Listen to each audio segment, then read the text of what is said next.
بسم اللہ الرحمن الرحیم اعوذ باللہ من الشیطان الرجیم بسم اللہ الرحمن الرحیم افرأیت الذی تولی وَأَعْطَى قَلِيلًا وَأَكْدَى کیا آپ نے اس شخص کو دیکھا ہے جس نے روگردانی کی، اس نے تھوڑا سا مال دیا اور پھر ہاتھ روک لیا۔ صدق اللہ العلی العظیم۔ آیت نمبر 33 کے الفاظ کے معانی کی طرف توجہ فرمائے۔ افرأیت الذی تولی، کیا آپ نے اس شخص کو دیکھا جس نے روگردانی کی۔ پہلا حرف ہے اس آیت کا آ، حمزہ کہ جس کے اوپر فتحہ ہے، اور یہ بات بھی پہلے بھی بتائی جا چکی کہ اردو میں ہم جس حرف کی حرکت کو زبر کہتے ہیں، عربی زبان میں اس کو فتحہ کہا جاتا ہے۔ زبر کو عربی میں فتحہ کہتے ہیں، زیر کو کسرہ کہتے ہیں، اور پیش کو ضمہ کہا جاتا ہے۔ یہ حمزہ کہ جس پر فتحہ ہے اور جس کو ہم نے آ تلفظ کیا، یہ عربی زبان میں سوال پوچھنے کے لیے استعمال ہوتا ہے۔ مثلا اگر کسی سے پوچھنا ہو کہ کیا تو زید ہے، تو کیا کہیں گے؟ اَأَنْتَ زَيْدٌ۔ یہاں پر اَأَنْتَ یعنی کیا تو زیدٌ زید ہے، یہ سوال ہے۔ سوال پوچھنے کو عربی زبان میں استفہام کہا جاتا ہے۔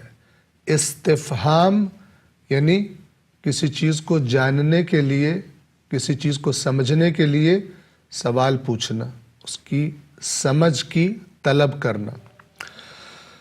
تو حمزہ کا جو معنی ہے ہم اردو زبان میں کیا کرتے ہیں؟ کیا۔ اگلا لفظ ہے فرأیت۔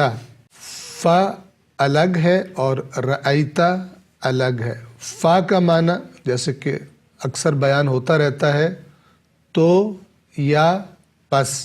رأیت کا معنی بیان کرنے سے پہلے توجہ فرمائیں، یہ جو افرأیت ہے، اکثر جگہوں پر آپ دیکھیں گے کہ پہلے حمزہ آئے گا اور اس کے بعد فا۔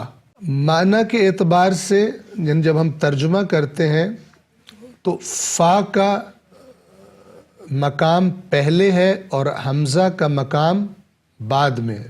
تو کیا تو نے دیکھا، کیا تو نے دیکھا دقیق ترجمہ نہیں ہے۔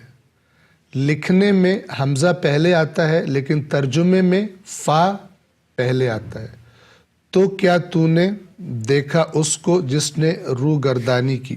پس فا یعنی تو یا پس۔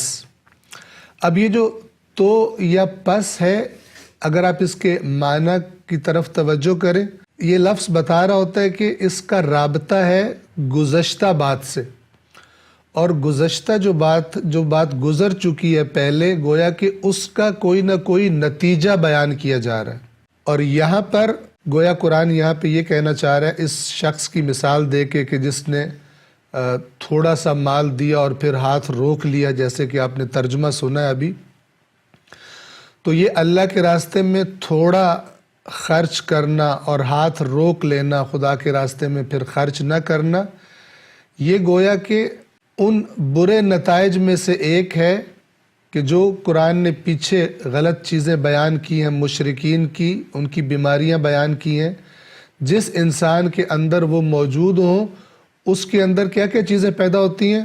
ان میں سے ایک چیز یہ ہے کہ اللہ کے راستے میں خرچ کرنا چھوڑ دیتا ہے، ترک کر دیتا ہے۔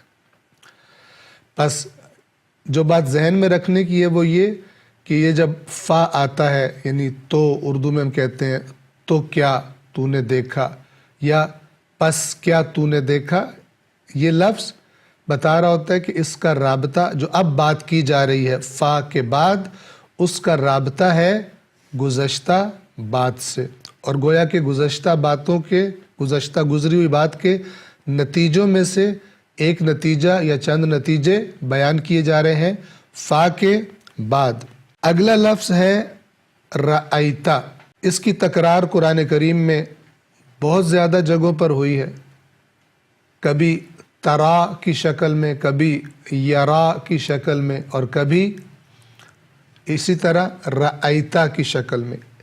رأیتا کے بنیادی حروف را، حمزہ اور یا ہے، اور اس لفظ کا جو اصل معنی ہے وہ ہے کسی دیکھی جا سکنے والی چیز کا ادراک کر لینا، یعنی کوئی ایسی چیز جس کو دیکھا جا سکتا ہے اس کو دیکھنا، دیکھ لینا، اسے کہا جاتا ہے رؤیت۔ یا اردو میں وہ لوگ کہ جو مل کے اول ماہ کا چاند دیکھتے ہیں، ان کی جو کمیٹی ہے اسے کیا کہا جاتا ہے؟ رؤیت ہلال کمیٹی۔ یہ رؤیت یعنی دیکھنا۔ پس کسی دیکھی جا سکنے والی چیز کو دیکھنے کو رؤیت کہا جاتا ہے، لیکن غور کریں کہ یہ لفظ یعنی رؤیت، را، حمزہ اور یا، یہ آنکھوں سے دیکھنے کے لیے بھی استعمال ہوتا ہے اس معنی میں بھی، اور عقل اور بصیرت سے کسی بات کو سمجھنے کے لیے، انسان عقل سے کسی بات کا ادراک کر لے، اپنی بصیرت سے کسی بات کا ادراک کر لے، اس کے لیے بھی لفظ رؤیت استعمال ہوتا ہے۔ اور اسی طرح خواب میں یا خیال میں کسی چیز کا تصور آنا، اس کے لیے بھی عربی زبان میں رؤیت کا لفظ استعمال ہوتا ہے۔ اسی لیے خواب کو، جو انسان سوتے میں خواب دیکھتا ہے، اس کو عربی زبان میں رؤیا کہتے ہیں۔ رؤیا یعنی خواب۔ تو بہرحال جو دو اس کے معنی یاد رکھنے والے ہیں وہ یہ کہ ظاہری آنکھ سے دیکھنا بھی رؤیت ہے، اور اندر کی آنکھ جس کو عقل کہتے ہیں، جس کو بصیرت کہتے ہیں، اس سے بھی کسی بات کو دیکھنا یعنی سمجھنا کسی بات کو، اس کو بھی رؤیت کہتے ہیں۔ اس معنی میں بھی یہ لفظ استعمال ہوتا ہے۔ لہٰذا بعض جگہوں پر افرأیت کا ترجمہ کیا کرتے ہیں؟ کیا تو نے غور کیا؟ افرأیت کا ترجمہ کیا تو نے دیکھا یا کیا تو نے غور کیا؟ پس رأیت کے بعد اگلا لفظ ہے الذی۔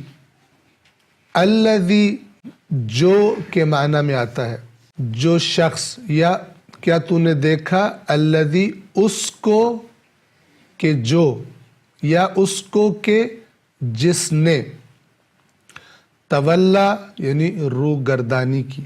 تولا کے معنی انشاءاللہ آئندہ درس میں بیان کریں گے۔ والسلام علیکم ورحمۃ اللہ وبرکاتہ۔